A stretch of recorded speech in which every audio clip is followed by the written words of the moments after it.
போட்டா போட்டா அதும்பா பாடு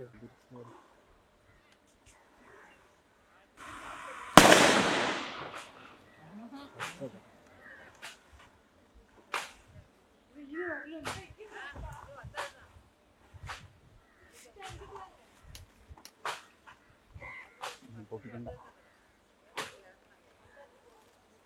அது போகலாம் அது போட்டு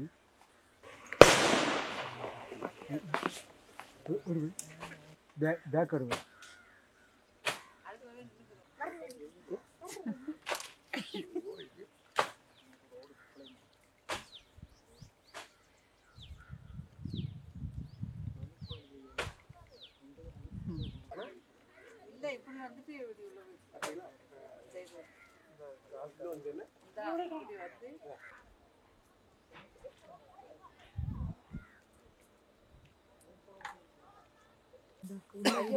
இப்படி வந்துட்டு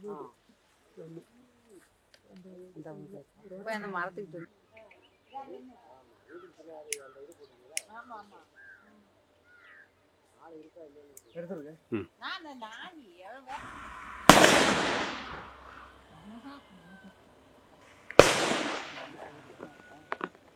வாடா இங்கிட்டு முன்னால காட்டு முகத்தை நல்லா காட்டு வா முகத்தை காட்டு ஆனா கரெக்டா அது எவ்வளவு நேரத்துல இங்க வந்துச்சு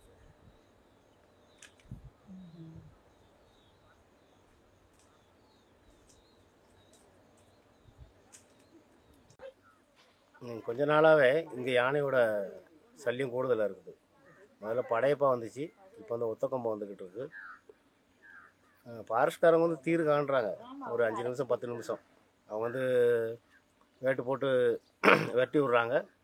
ஆனால் இருந்தாலுமே அவங்க போன பிறகு உடனே வந்துடுது. இதில் என்ன ஒரு ட்ராபேக் அப்படின்னா, நாங்கள் வேலைக்கு போவோம்.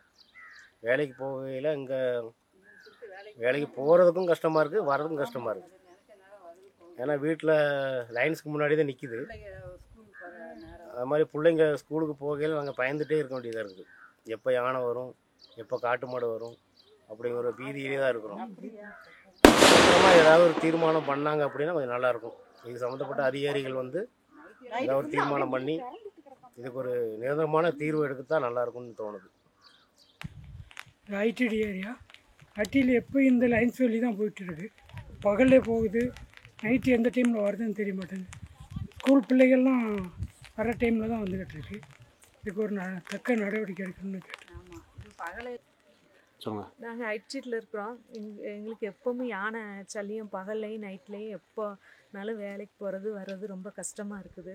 பிள்ளைங்க பகல்லையும் ஸ்கூலுக்கு மத்தியான நேரத்தில் வரும்போதும் அவங்க வர முடியல. அதனால் ஃபாரஸ்ட் வந்து தகுந்த நடவடிக்கை எடுக்கும்படி கேட்டுக்கொள்கிறோம்.